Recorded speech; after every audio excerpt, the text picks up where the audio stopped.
Hey, this is John Leon Guerrero. Our guest today is Todd Lights.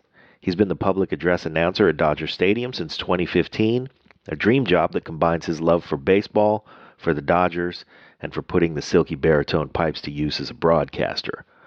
Todd grew up in New England and went to his first game at Fenway, so he started off a Red Sox fan.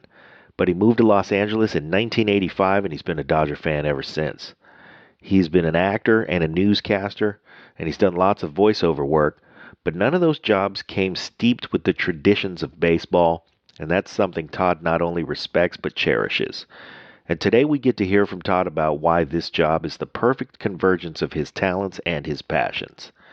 He may have the desk with the best view in America, and he appreciates it all season long. You're going to love him. Here's Todd Lights. Lions Rock Productions. This is Jay Moore. This is Greg Cruz. This is Bryce Vine. This is Dexter from The Offspring. This is Nathan This East. is Sebastian Younger. This is Daryl. This is Stuart Copeland. This is Mick Gillette. This is Andy Summers. This is Dr. Bob Greenberg. This is Gabby Reese. This is Rob Bell. Hey, this is John Leon Guerrero. Hey, and this is Pete A. Turner.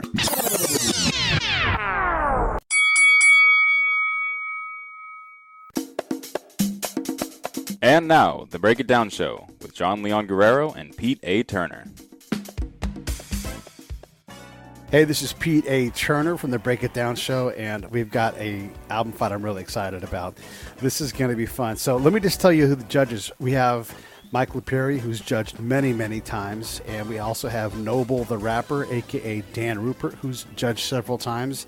And then debuting, emerging out of the CompuBox judging realm, is another lifelong friend. He and Mike and I all grew up together in Benicia, and his name is Kirk Gomez, and he's my friend, and I'm super stoked to have him on recording with us.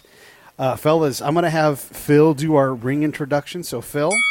Today's album fight is a 13-round matchup between some irreverent rhymes and a punk opera. In the red corner, we have the multi-layering and gratuitous use of samples from the Beastie Boys with their second studio album from 1989, Paul's Boutique. And their opponent in the blue corner, we have the pop-punk storytelling of Green Day with their seventh studio album from 2004, American Idiot. Let's get ready to ramble. Take it away, judges. Perfect. Yes. Green Day and the Beastie Boys, Paul's Boutique and American Idiot. This is going to be exciting. Pre-fight thoughts going in, Dan. What did you expect? And we'll get into what we found out later. But what were your pre-fight thoughts? So, knowing the two albums going in, I actually thought that Green Day was going to absolutely hammer the Beastie Boys. Then I went back, and of course, this is going back in time and re-listening to an album, and I was pleasantly surprised with how that didn't happen. Mike, what about you? What were your thoughts pre-fight? I'm a real big fan of American Idiot, and I'm a real big fan of the Beastie Boys. But I think when Paul's Boutique came out, I was kind of not as into the Beastie Boys. Still loved the album, but I'm not as familiar with it. So to me, coming into this, I really wanted to give Paul's Boutique a really good, thorough listening to give it a chance to compete against one of my all-time favorite albums. And Kirk, in your debut, your first time being live on the judging side, what did you think going into this fight? Yeah, I'm a little nervous here, but I'll give it my best. So I was thinking that you got two completely different bands from two completely different generations, right? I always looked at the Beastie as that comedic bozo troupe that put together some really good jams. And that Green Day was that, the big commercial band, again, a whole generation after the Beasties that just really owned the radio waves, right? And so I was just like Dan, expecting the Green Day to just kill the Beasties in this fight. And again, I was surprised how close it was as well. All right, well, let's find out exactly what happened. But before we do that, let's make sure we give Richard a chance to do his analysis. Richard. Incoming rant.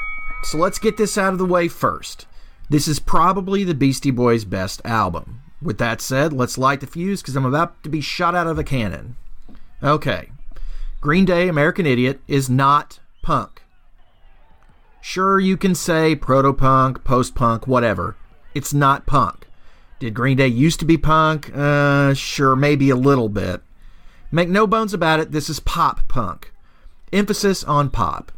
And they do write very good pop songs. But this album is the ultimate sellout. It became a Broadway musical. And don't give me that bullshit, there's nothing more punk than doing a musical. That is bullshit. This is packaging punk in a delivery system so suburban housewives can brag to their yoga pals over Starbucks about how they went to a punk show while they were in New York. You didn't go to a punk show, Kristen.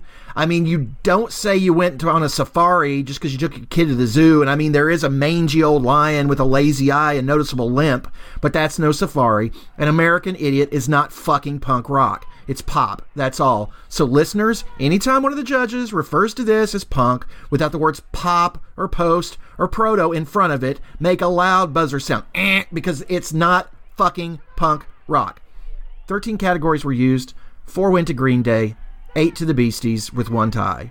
While nothing ever surprises me, the Beasties should take this one, 8 rounds to 5. Back to you guys. I need to rest. Perfect, Richard. As always, delivering the goods. I'm excited to see what happens. I guess, fellas, we should start.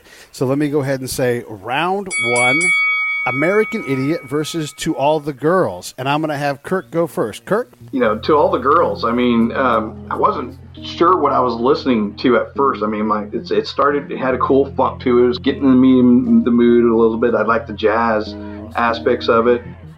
And you know, how it transitioned into the next song, I think was factored into how I judged this song a little bit. I'm actually judging this a little bit on the transitional part at the end of the song as well.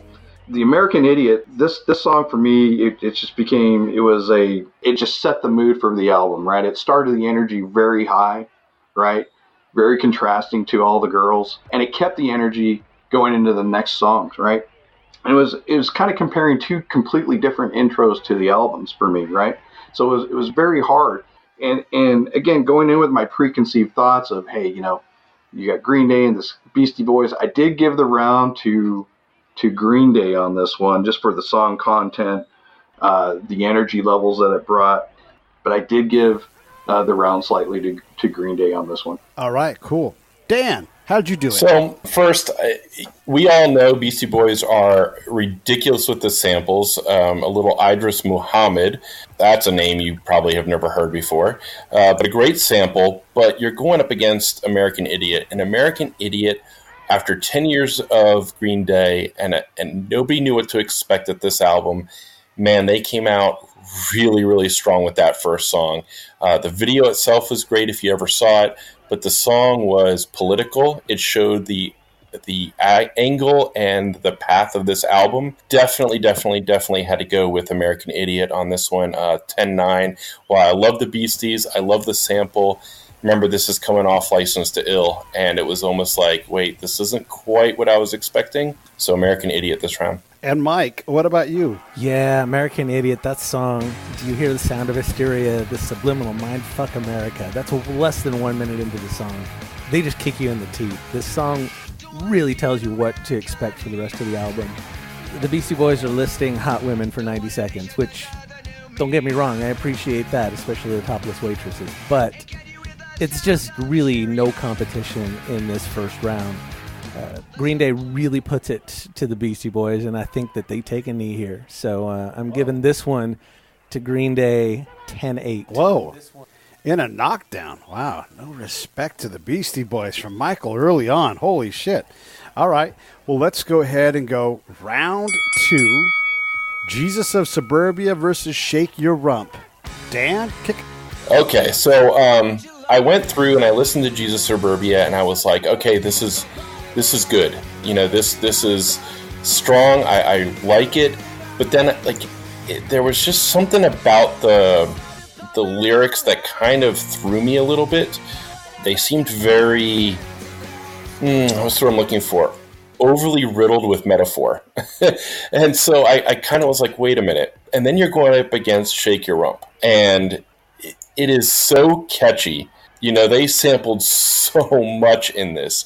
African Bambaataa, Sugar Hill Gang. I mean, it just kept coming and coming. And it was such a catchy song. It was such a groove that I got in, that I actually went with Shake Your Rump 10-9, mostly because of the overuse of metaphors in Jesus Suburbia. But yeah, I just went with Shake Your Rump because it's so much fun. All right. Yes. This is what Paul's Boutique was seminal in its time, and we'll have to see how it ages. But Mike, how did you have round two? Yeah, I can see that, Dan. The metaphors. I'm hearing you on that. Jesus of Suburbia and Shake Your Rump are much better matched than the first two songs.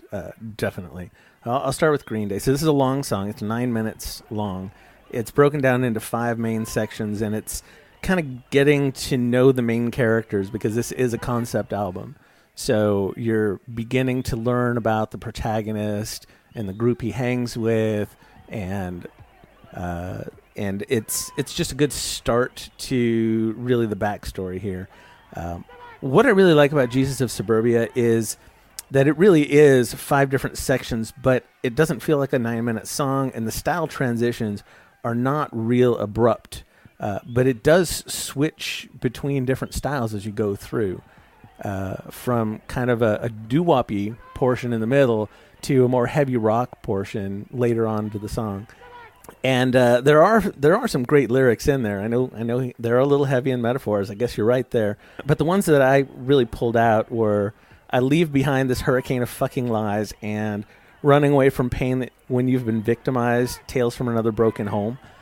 That, I think, really hit home with a lot of people who actually went through that in the 80s and 90s when a lot of parents were divorcing. And it's kind of tied into this, to our generation, Green Day's generation. Those lyrics really hit me when I heard the song the first time, and they still hit me. Now, Shake Your Rump is a great, great song.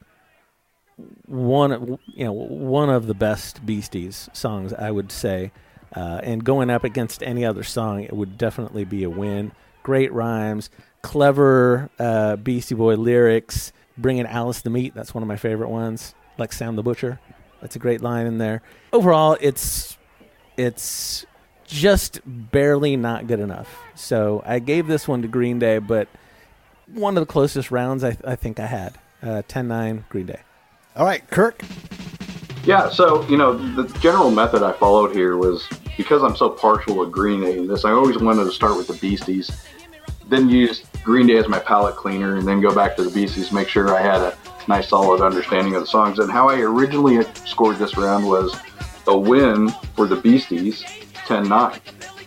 But after listening to the entire album and coming back, I called this one a draw, and for the following reason. Completely 100% agree with Dan and Mike. This song, Shake Your Rump, it's fun, it's catchy, and you actually do, when you're listening to it, you're shaking your rump, whether you're thinking about it or not. It's that good. It's that good of energy that comes with it. Jesus of Suburbia, one of the problems I've had with the Green Day American Idiot album in general is the commercialization of it. Green Day being a traditional punk band, it just felt like when they went to make this album, it became overly commercial, and they were leaving some of their roots behind. Jesus of Suburbia to me was more of probably one of the better punk songs on the set, and for me, I upped them a point on that one. High energy again, nice transition from the first tracks. And both of them really worked well for me as the second track of each album. So I called this one a draw. Great songs, both of them, high energy. I liked them. Mike, would you educate Kirk on what happens when you award? Hey, listen, you're absolutely allowed to award a draw, Kirk. Now I'm going to let Mike school you. Actually, I'm glad, Kirk, that you scored a draw, because now I am no longer going to be the bitch. So now you get to take my place. I'm not going to score another draw for the rest of my professional life. Oh shit! And now we can call it. Down. Now we can call it pulling a nad instead of pulling a mic when you call a draw. So I think that's fair. Yeah, and it's fine. It's your first time judging an official, and we're just having some fun with you. But yeah, we try to pick nits. Like a draw in the whole fight is fine, but we try to get to that point where you're like, it kills me to do it, but here's why this one wins. Right. So that's all right. We'll keep going forward. I'm rolling with it. Let's go to round 3. Holiday versus Johnny Royale. Mike, start us off. I'll start with Johnny Royale. This song just cracked me up when I first heard it. It's just this huge insult fest from end to end, but it works. And, it's the Beasties. I mean, they're funny. That's part of their draw, is that they put together some really good rhymes, and they're funny all the time. Or not all the time, most of the time. Hand-me-down Pumas, while Baited is still a damn funny insult in there. And great sampling, too. I just pulled a couple of the songs that they sampled. One of These Days by Pink Floyd, Mr. Big Stuff by Gene Knight, and even their own Kick It from You Gotta Fight for Your Right to Party. It's such a good song, and it ends up going up against a slightly better song. Holiday is a good young adult anthem about what's wrong with big government from the perception of a teen or young 20-year-old. When you listen through the lyrics, it's just the epitome of what most young people hate about government. And it's a damn good song, too. Musically, it's superior, even with all the great samples from Johnny Royale. This is one of those ones that could easily be a tie. The difference maker for me when I had to pick nits was really just repeat listening. And Johnny Royale was not any funnier the second time or the third time as it was the first time. And when you listen to Holiday, second time, third time, you catch a few little subtleties that you may have missed the first time around. So for me, that was kind of what kicked it over the edge and what could easily be a draw. And I gave it to Green Day just barely, 10-9. Kirk, how did you have the round? Well, I Johnny Royale was just a meh experience for me. I given a couple more seconds, I think it would have been a knockdown. I didn't want to go that far that soon. I think, when you compare to Holiday, I like a lot of what Mike was saying, the themes of the song. You start to realize that, okay, this is track 3. There's a story being told here by Green Day, and it's weaving well in the order that it's being played. On top of that, just the quality of the music. Who did not have this cranked up in their cars when they were driving to work? When it came on the radio, everybody knew the words to this one. It was so catchy. So Johnny Royale, a mad experience for me. I think Eggman saved it, which is the next track we'll go into. But I scored this one 10-9. Dan? Listening to it, there's a lot of political undertones on both songs, right? Do you want to make mention, who would have thought, going back to listen to Johnny Royale, that Koch and Donald Trump would make an appearance? Just saying, very bizarre that happened, right? But I took Holiday as almost a continuation, in a way, of Jesus' Suburbia, but from a different perspective. I didn't really catch that the first time I went through this album. But like you said, it's telling a story, but it's telling it from different perspectives, it sounds like. And so that's kind of what gave Holiday, to me, the nod over Johnny Royale. Johnny Royale was, of course, the insults and the great music and samples and everything you expect from a Beastie Boys song. But Holiday gave me a interesting perspective from Green Day's point of view. So, that being said, I actually went with Holiday 10-9. All right, I like it. This is exciting. This is a close fight. Let's go ahead and go round 4, Boulevard of Broken Dreams versus Eggman. And I'm going to have Kirk start us off. Yeah, but it was a knockdown for me, Beasties, on this one. And I'll tell you why. I mean, Eggman, just like Shake Your Rump, this song just rocked me. And just, had me going, and I was pumped listening to it. Just loved it. The visuals of it, you just picture an Eggman, badass car, cigs out of the lip, great beat. I was dancing to it. It was awesome. Boulevard of Broken Dreams, I think it starts out great. Don't get me wrong. I love the fact that, Billy's initiating this conversation with the universe that dwarfs him. But somehow it loses the inertia that the previous songs established. It kind of got a little schizophrenic in the middle there for me. So, and then it just kind of petered off toward the end. That really lost me on this one. So I did call it a knockdown. I gave Eggman because I had so much fun with it. the knockdown 10-8. Wow. All right. Big knockdown. That's awesome. Dan? Okay, so I really, really, really like Boulevard of Broken Dreams. Partially because I can relate to the song in a lot of ways. Just that feeling of struggling with depression.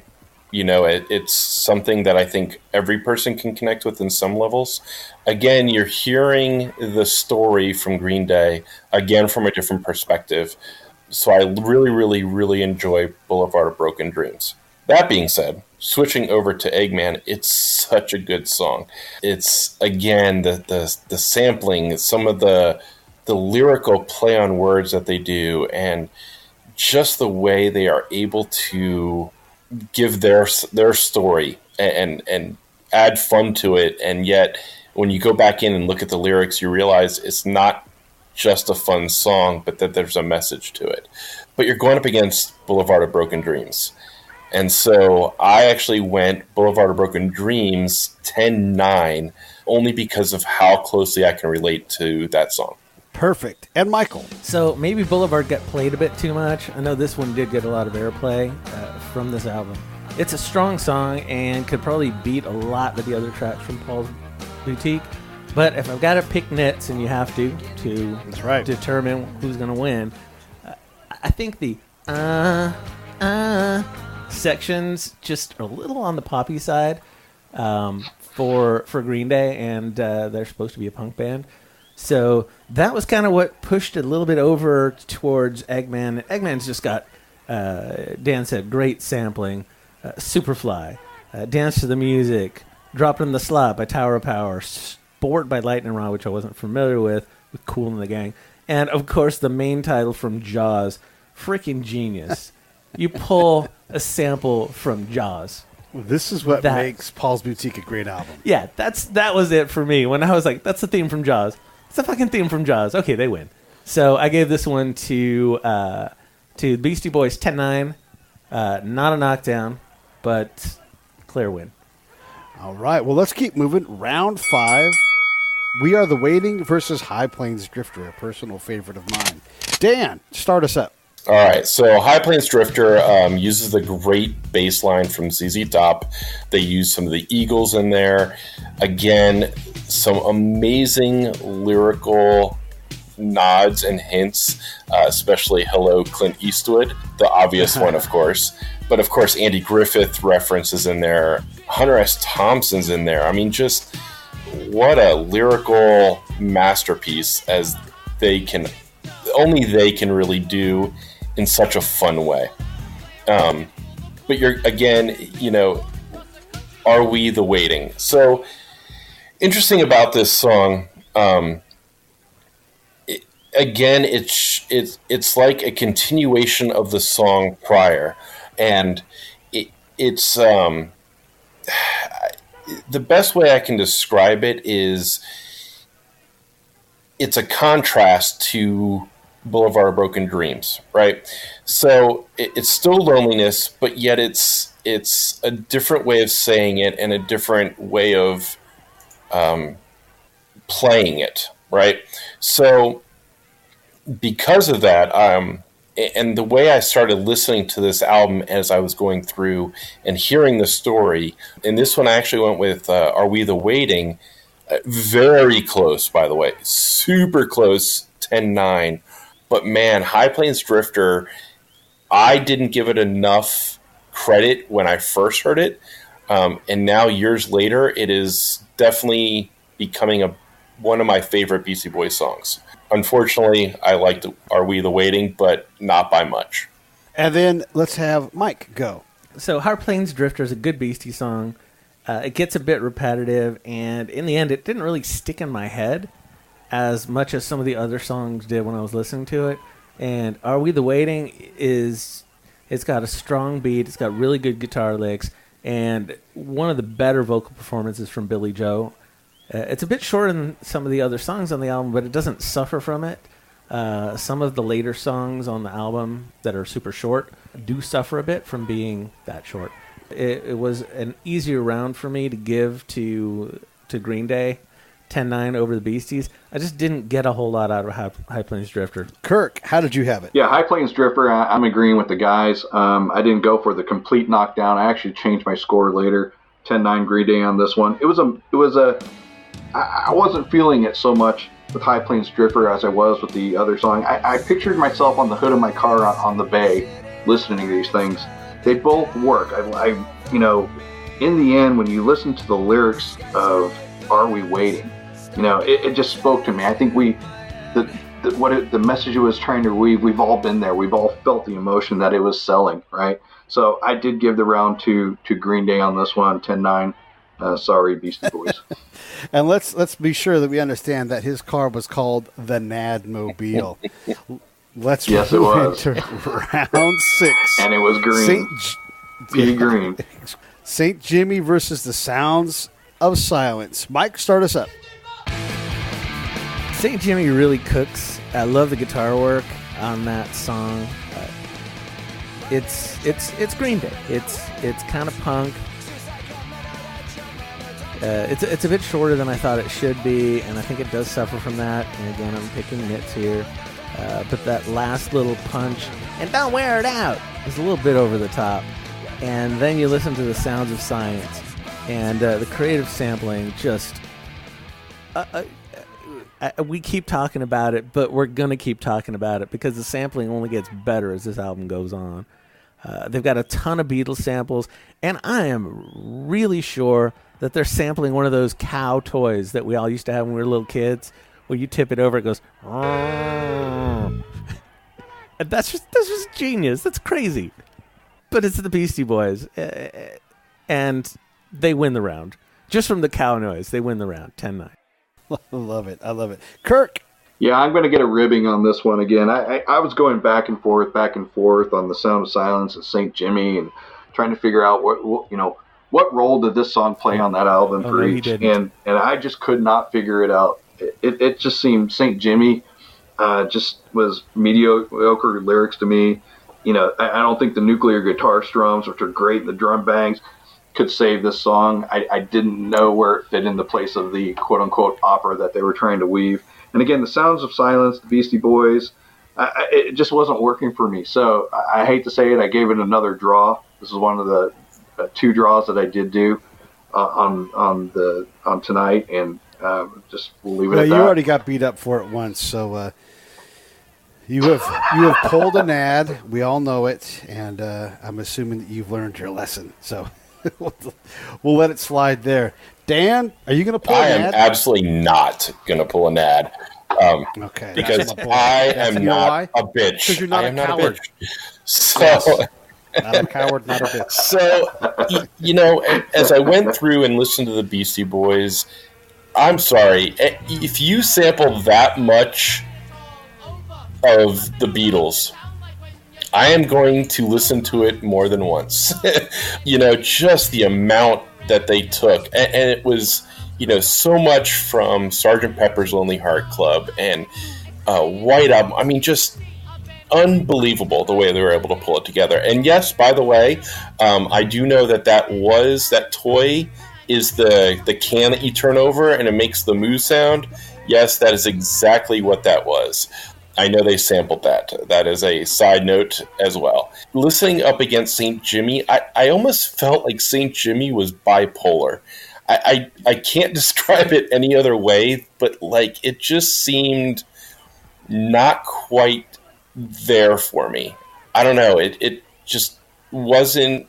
It didn't, like you said, it didn't fit within what they were trying to say. I think they almost overreached with this song. I was not a huge fan of it. But that being said, I'm not going to give it. It wasn't quite an 8 for me. So considering everything, I think the Sounds of Science was so well done and so unique, especially for the time. Went absolutely a 10-9 Beastie Boys in that round. Hoping that the next song in Green Day would bring back the sound I was expecting. Nice. Let's go ahead and go round 7. Give me Novocaine versus 3 Minute Rule. Kirk, start us off. Yeah, you bet. I gave this one to Green Day, 10-9. Not sure what Beastie Boys were going for here. It just seemed like a song that had a lot of repeating rhymes on it. You throw that up against Novocaine, out of body, out of mind, kiss demons out of my dreams, tell me I won't feel a thing, so get me Novocaine. I mean, these I understood what they were trying to say, and it weaved well in the story. I didn't give it a knockdown. I was trying to avoid that. It was very close to me. So I gave it to Green Day. Nicely done. Damn. Yeah, I'm going to actually have to agree with you there. Give Me Novocaine was much more what I was expecting from the album. It was so well done. And then I listened to 3 Minute Rule and went, why? Why is this here? Like, it just, I would have actually probably just pulled that off the album and just said, you know what? We'll save some of these lyrics for another song. I think the Beastie Boys were just having some fun with this song. Maybe too much, but the Beastie Boys are also always known to do their own thing every once in a while. So, I'll give them credit for that, but Give Me Novocaine was just really, really well written. It was really well done. It gave you a unique sound that you were kind of like, wow, this is Green Day. But yet this is the Green Day about to go into the Hall of Fame, right? So definitely had to go with it. Sorry, Give Me Novocaine, 10-9, and it wasn't even that close. All right, 10-9, not that close. That's a wobbly fighter. Michael. I'll read my notes. 3 Minute Rule, meh. It's literally what I wrote. It just like you guys, it really didn't do anything for me. It felt like filler. I hate to say it. Beastie Boys filler is still damn good, but it's still filler. And it's up against Give Me Novocaine, which is the frustration brewing up again as they're telling this story. It's mid-tempo, but kind of fast mid-tempo. I don't know how exactly you would put that. Drain the pressure from the swelling, the sensation's overwhelming. Give Me Novocaine. That's going to beat most songs. It was close to a knockdown for me here as well. I threw the Beasties a bone and also went 10-9. All right. Wow. A unanimous round. And fellas, we're just past halfway here, and I just tabulated up the scores real quick. And for right now, Green Day has a pretty commanding lead, and it seems like, Michael, that Billy Joe's words, more than the music, is what's making the difference. Is that true? For some of what I'm looking at, yeah. I mean, the music is pretty amazing. I didn't give any credit to Trey Cool or Mike Dirnt for their contributions so far. I've thrown out a few of Billy Joe's lyrics and of course his singing. But the lyrics really are telling a story. And that's the whole purpose of a concept album. If you're not telling a good story, your concept album is not going to be very good. So the lyrics are really how you tell the story, and then the music pushes it forward. Dan, I'd like to talk to Noble the rapper, because he knows that this Beastie Boys album was a gigantic leap forward in terms of rap and cleverness and the lyrics in general. The all of the things that the Beastie Boys are doing doesn't seem to be winning them the fight at this point. Is that going to change? I think it will. And you have to remember, part of the issue with this album was that it is coming off of License to Ill. And so people were expecting something else, I think, initially when they first started listening to Paul's Boutique.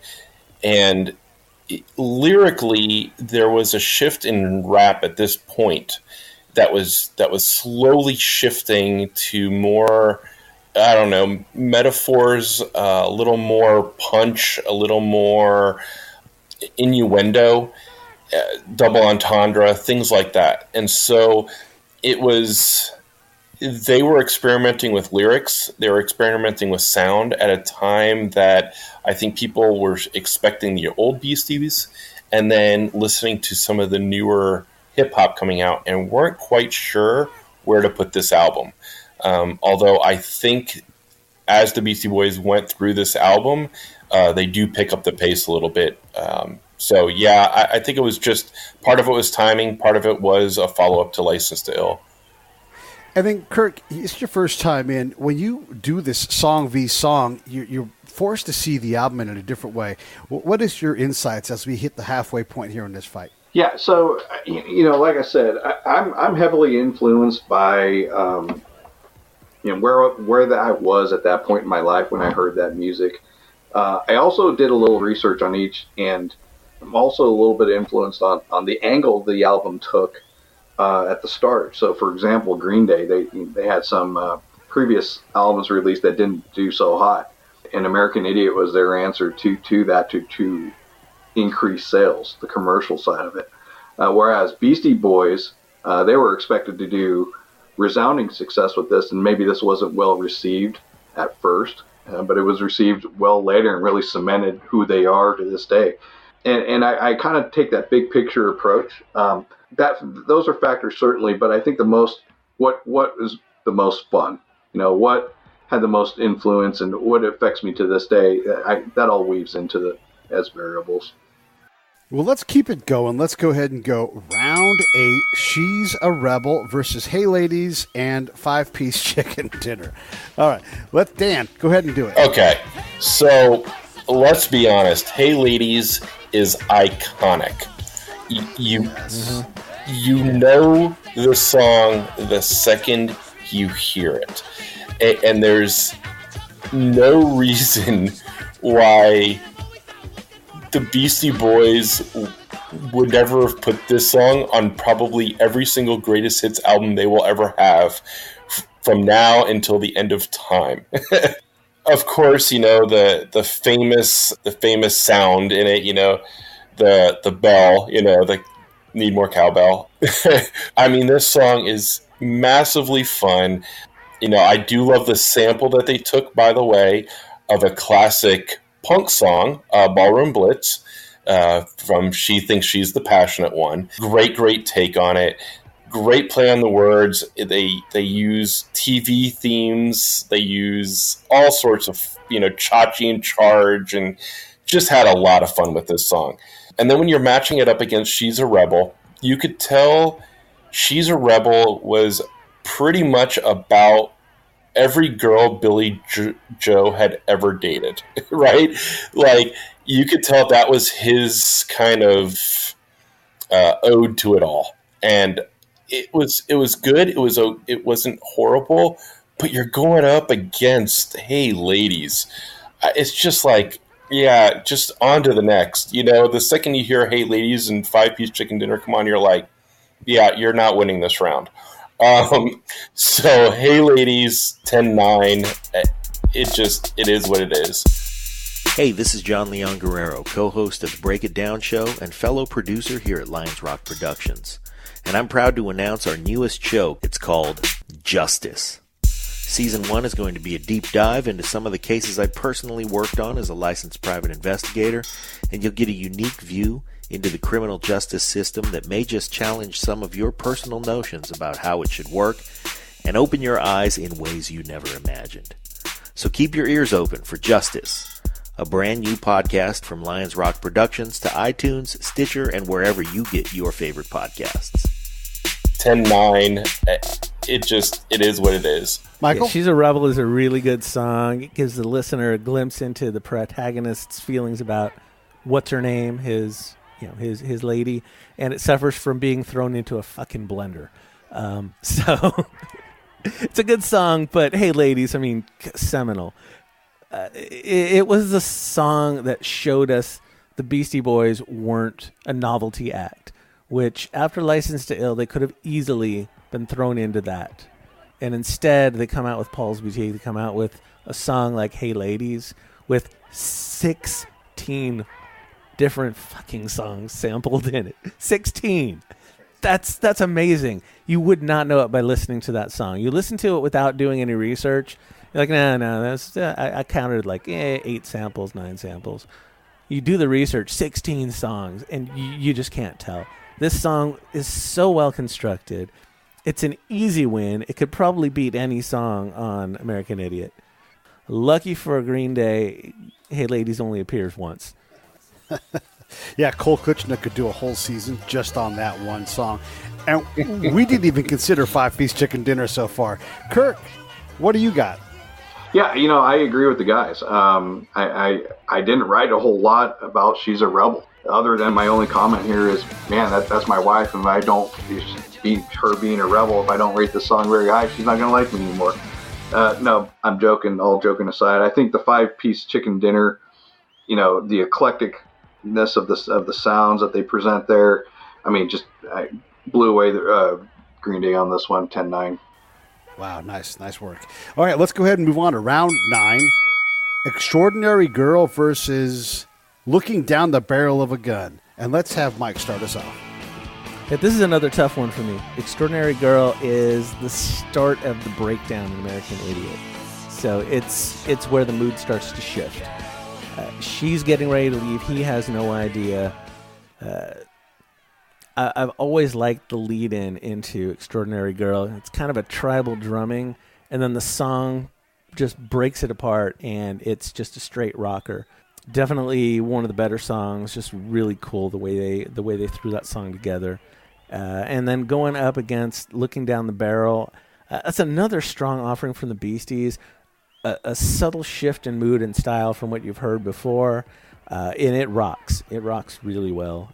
I didn't actually write down the sample that they took from the original artist, but the sampling in this song is one of those cases where the Beasties have taken somebody else's work and made it their own. So it is this was one of the tighter rounds, probably the 2 or 3 tightest rounds to score. I just barely gave this to the Beastie Boys, 10-9. Over Extraordinary Girl. I felt horrible doing it, but it's just a little bit better. That's what it comes down to. Kirk. Yeah, Mike, don't feel horrible. I did the same. Beasties 10-9 on this one. I think rather than focusing on Barrel of the Gun, which I like is a great song, for me, the placement of in the Green Day song list, right, where Extraordinary Girl is it just seems to. This is where it starts trailing off for me. It starts becoming a little bubblegummy, deviating a little bit from the traditional Green Day punk. It turned into gobbledygook. Rather than, I feel like they were really stretching here to try to fit a song within the story, right? Rather than just delivering a good Green Day song. And I gave this one to the Beasties 10-9. Dan, before you go, I just want to point out we went from Hey Ladies to Five-Piece Chicken Dinner to Looking Down the Barrel of a Gun in 3 songs. That, as a rapper, you have to appreciate the challenge in writing those 3 songs and having the audacity to put them together. I'm going to let you do your own analysis, but I had to make that point because it's just it's an incredible thing. Dan. Yeah, when you put an album together, sometimes you've had songs that you've recorded here, and then you put another song, and then you decide where you're going to put it in the track list. And interesting choice, like you said, to have those 3 back to back to back. I'm not sure I would have had the audacity to do it, but it's the Beasties, and of course they have the audacity to do anything they want. Now, Looking Down the Barrel of a Gun, I'm going to tell you now, anybody who samples Pink Floyd is a winner to me. They sampled Time from Dark Side of the Moon. They also had, if you missed it, a little sampling of Mississippi Queen. Gotta love that. Yeah, okay, great. Yeah. And the lyrics, they did a really, really fun job of putting the lyrics together in a way that was similar to every Beastie Boys, thing you'll hear, but they layered it a little differently in this song. I kind of liked it. They played a little bit longer with not just a repeating sound, but a repeating line. It's going to get you, it's going to get you, it's going to get you, girl, it's going to get you, Looking Down the Barrel of a Gun. They had a little fun with that, and I kind of liked it. But going over to Extraordinary Girl, I actually found it a little simple lyrically to me. I thought the music was good. It was definitely a part of the story of now the girl and him are really kind of going through this tumultuous time. They're going to leave, they're going to split up, but I found it a little simple to me lyrically. Because of that, I ended up going with the Beastie Boys 10-9, but not necessarily just musically. It was more because of lyrics than anything else. Dan, yes or no question. Is Looking Down the Barrel a leftover song or a song that transitions between License to Ill and Paul's Boutique? I wouldn't be surprised if they did this song, one of the first songs they did on this album. I think that's a high possibility. I think it was probably a transition song. But again, man, I don't know if I would have thrown it where I threw it in the playlist. I think I don't know. I'm not sure I would have done it that way, but man, I really liked it. I think it was a little bit of a throwback to License to Ill, which was, I think, what people expected from the get-go. Dan does not give a fuck about a yes/no question. No, he will just keep on going. Well, it's not a question it's not a yes/no question answer. It really isn't. I don't know. Mike answered it. He nodded his head yes. Yeah, I just nodded my head. I can't. I think of all the songs on Paul's Boutique, maybe Johnny Ryle and Looking Down the Barrel could have been Licensed to Ill. I don't think any of the other ones could have. Knowing the history of the Beastie Boys, it's if it were any other band, I would have easily said yes. If it were any other band, that's the problem with the Beastie Boys, right? Come on. One of them had memory loss and thought he was a country western singer, and they put that song that he did on an album because the guy swore he was a country western singer. Only the Beastie Boys can do stuff like that. So you never know what the right answer with the Beastie Boys is going to be. Well, the right answer is going to be round 10, Letter Bomb versus Car Thief. Kirk. Yeah, boy, this was a tough round for me because, you listen to both songs. Letter Bomb, I really didn't know where it belonged in the story, so I kind of threw the story aside for a second. I listened to them, and I took the guise of which song would be better played at a party for me, right? And because, Letter Bomb, steady, rhythmic beat, ear candy, I loved it. Man, the Car Thief, listening to the Beasties, that one rocked to me. I originally called this one a draw. I think Car Thief edged Green Day out on this one, 10-9. All right. Dan? Yeah, I'm going to have to kind of agree. Although one thing I did like that Green Day did in this was reference back to Jesus of Suburbia, St. Jimmy. I like the way they did it because it shows that it's part of the story. Obviously the romance has ended and this is where they're at. But I don't know. I think that Car Thief was just a touch better.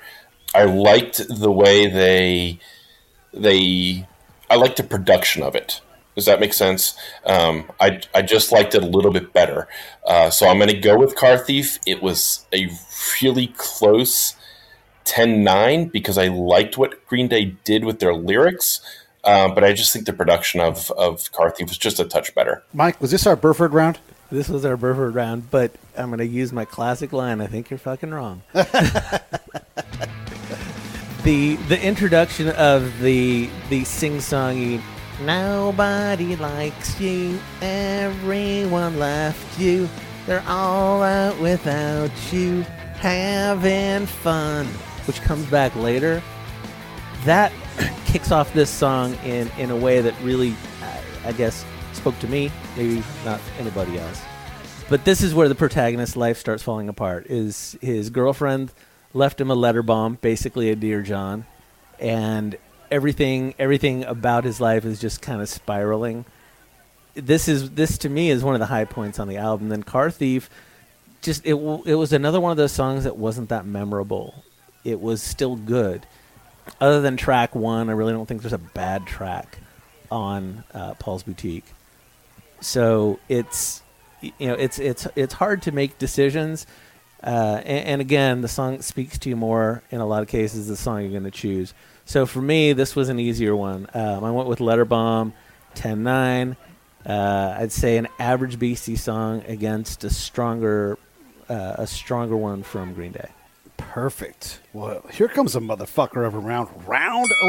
This is like a championship fight, fellas. This is a long one. We have Wake Me Up When September Ends versus What Comes Around Goes Around. Dan, kick us off. Not as close. Not as close. So, interestingly, the story of Wake Me Up When September Ends actually probably shouldn't have been on this album. It really doesn't have to do with the story of American Idiot. Going back and looking at the history of this, when Billy Joe's father, who had died from cancer in 1982, he basically, went home, locked himself in the room, and Billy said, wake me when September ends. And this was supposed to have been released previously, but Billy was never emotionally ready to record it and put it onto an album. This moment is when he is. And so while it deviates from the entire story of the album, I think it's one of the most hard-hitting, emotionally, songs that Green Day has ever done. And then you put it up against What Comes Around. Not the best work to put it up against. A little simple lyrically to me. It seemed like they were just trying to throw some fun words around. Okay, so you use Led Zeppelin. I love Led Zeppelin, but man, you're going up against Wake Me Up When September Ends, and it's such a mammoth song to go up against. Maybe if this had been up against, Hey Ladies, this would have been a much closer round. But yeah, I had to give the nod to Green Day, 10-9. Nicely done. Michael? So I'm not a real big fan of Wake Me Up When September Ends. Wake Me Up When the Song Is Over. It's me. I know a lot of Green Day fans really love the song, and I don't hate it. I don't. It just never spoke to me like it did to everybody else, and I know it has a lot of meaning to Billy Joe and his relationship with his dad. I will disagree with you, Dan, that I think while it wasn't written for the album, it fits really well into the narrative because this is somebody coming to terms with loss, and the protagonist of the story is lost at this point. So it really does fit well into the album. It just never, when you come right down to it, and I was having trouble deciding between the two, it was the Zeppelin sample from Moby Dick and the Beastie Boys that gave them the edge, and I gave it to them 10-9. Nothing wrong with sampling Moby Dick. Kirk. Yeah, wow. It's amazing how we contrast an opinion sometimes. Wake Me Up versus What Comes Around, no contest. I mean, this was a knockdown for me by Green Day. And maybe some of that was me watching the videos rather than just listening to the music. I think the video and the message that Green Day was presenting in this is a lot of deep meaning for myself and probably a lot of the people that are close to me or I've grown up with. And it just really kind of knocked me over. I mean, it was movie quality storytelling, and it got me in the gut. And when it came around to listening to What Comes Around, it just seemed Mickey Mouse compared to Green Day. So I gave Green Day the knockdown on this one. All right, well, let's get into the penultimate round and see if we can get out of the Mickey Mouse zone. We've got Homecoming taking on Shadrach and Ask for Janice. Michael, start us off. A 9-minute song. Usually with a 9-minute song, what would I say, Pete? It needs a haircut. This song does not need a haircut at all. I love this song. I have always loved this song since the first time I heard it. It is so well constructed from beginning to end with the different sections and throwing a bone to your bass player and your drummer to actually sing a couple of verses each, their own little pieces of the song. Homecoming is just one of Green Day's best, in my humble opinion. The sections flow together really, really well. It's musically above what they've done in the past, and it just is not gonna be kind to whatever comes up against it. I was very kind and gave Shadrach a 9 instead of an 8. Shadrach is good. It's got some great sampling in it. It just doesn't stand up to an opus like Homecoming. So easy choice for me, 10-9 to Green Day. Kirk, what do you think of Mike Humble's opinion? Oh wow! It's really amazing me the contrast here. I went the opposite. I gave Beasties this round. I gave them a knockdown, and maybe that was because of the previous knockdown round. and let me tell you why. Right? I mean, so I started with the Beastie Boys before I went to Green Day, and it was another booty shaking song, and Gonad was liking. I mean, and again, I was watching the videos when this was playing, right? And it was like this graffiti, video. It was just way cool, right? And then when I went to listen to Homecoming, again, good. It was a good song. It was. But I found a disconnect between the music and the underlying message. And it was this weird vibe between something serious and something punk. And it really didn't work for me. So it was a buzzkill after listening to Shadrach. So, yeah, I gave it to the Beasties, 10-8. What a shocker. When you talk a 9-minute song, and it's funny that I'm going to say this because of the next round, but usually, man, like 9-minute songs, at some point I'm kind of like, oh no, I'm done. And while I love the way Green Day mixed it up and did this different, almost different layers to it, I don't know. I couldn't get into it as much as I was hoping to get into it. It is great for the story. It is great for the album. It is great for the story. As we know, the rock opera thing, it did really well, right? So I'll give them credit for what it was as part of the album. But I just couldn't get there. I couldn't get to the point of where I felt like this was one song of 9 minutes, and I was like, no, moving on, please. And then you listen to a very Beastie Boys song, it was, and the samples again, and how I am about lyrics, how I am about wordplay. I mean, you mentioned Alfred E. Newman. I mean, come on, Mad Magazine, seriously? Jerry Swagger, Jerry Falwell, Rambo, biblical characters, I just had to give it to the Beastie Boys. 10-9, just couldn't get there. I will say this, Jesus of Suburbia, that's a 9-minute song, isn't it? And got away with it. It's so there's some real master work going on. Let's have these fighters come out and touch gloves and come out for the last round here. Round 13, What's Her Name versus B-Boy Bouillabaisse. This is going to be awesome. Mike? So, Dan. Not trying to sneak preview ahead here. B-Boy Bouillabaisse is listed as 9 tracks in later releases. It was 1 track on the original release, so that's what we put it in as. How long is that song? It's like 13 minutes. I'm not even going to talk about a haircut. It doesn't need a haircut. It needs to be broken into the individual tracks. It's not bad. Nothing in it is bad. I liked all 9 of the songs. But it's 9 goddamn songs, and they really are not interrelated at all. There's very little linking each one to the next one.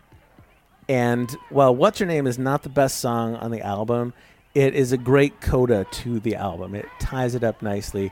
It's way in the future. He doesn't even remember the chick that destroyed his world years before, and he doesn't even remember her name.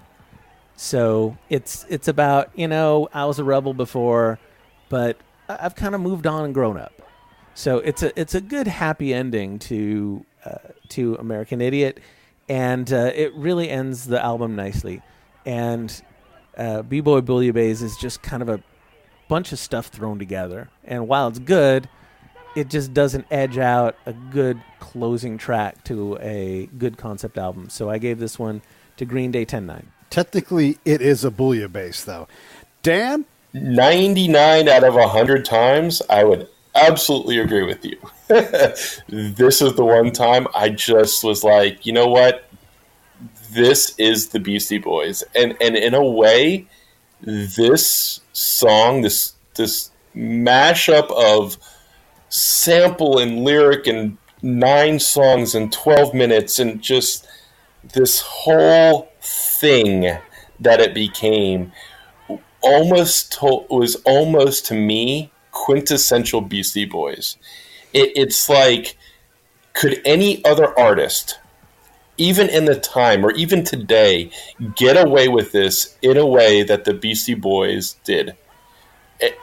I just think it was so unique and so different the way they did it, which is funny because I wasn't really about it in the last thing, but I think it's because of who it is and because of the way they are and who they are, it actually works. Like you said, it's a true bouillabaisse. What's Her Name? I liked. It wasn't that I didn't like it. I just think because you're up against the Beasties doing what the Beasties do, and at this point of the Green Day story in this, I was kind of like, okay, I see how you got here. I'm not sure, like, this is a good wrap-up, but I was hoping for just a touch more to wrap it up. I actually went Beastie Boys 10-9, but yeah, 99 out of 100 times I would have absolutely agreed with you, but this is that one time. It's a 1%er. Gomez, what do you got for us? Yeah, so starting with Green Day on this. Well, Green Day won the round for me, 10-9. The reason why, What's Her Name, right? Just a perfect ending to a story. And you probably heard it in my critiques here, is that they got me in the start, they lost me in the middle, but this one really pulled it together for me. And it spoke to themes like, you know, the things that once weighed so much to you don't so much anymore. And like Mike was saying, I couldn't agree with him more. You don't even remember those girls' names anymore, but at the time, wow, that was like just pulverizing time in your life. And I got the song. I really liked it, and I thought it fit well in the story as well. Bouillabaisse, I mean, shit, man. I really thought I missed a sign to the end of the road on this one. And it, right? And where I found myself bumping along on some dirt road. I didn't know what happened to me. I was riding high on Shadrach, right? I gave him the 10 knockdown. And this one, I just was like, whoa, what happened here? And I felt like I kind of veered off. So didn't give the knockdown. I gave it to Green Day 10-9. But boy, thumbs up to Green Day on this one. It really wrapped it up well for me. All right, that puts our fight together. I will say that is a complicated round because across the CompuBox judges and you guys, we have no idea. It's a straight tie across all 6 judges. So that lets you know how hard that particular round was to judge. But we do have the conclusion of the fight. Let's get Richard's analysis. Richard, what did you hear? Another tie. Very interesting. While the numbers could predict that tie last time, this time we have a bit of an upset, maybe? I don't know. But it's not surprising. American Idiot is a good, solid pop concept album. And for those wondering, is Richard going to be pissed? Nah. Remember, my only beef with American Idiot is the idea that it's punk. I own the album, bought it when it first came out, listened to it quite a bit. It's fine. It's just not punk rock. Not a lot really here to analyze. Just a pure split where 2 judges disagree on which is better and one sees it right down the middle. The final average of the scores come out to only 1 point difference for Green Day. That doesn't even average to a full round win. And while a little surprising, I think it's fair. The judges have spoken, and ladies and gents, we've got ourselves another tie. That's awesome. Oh yeah, and one more thing before I'm done.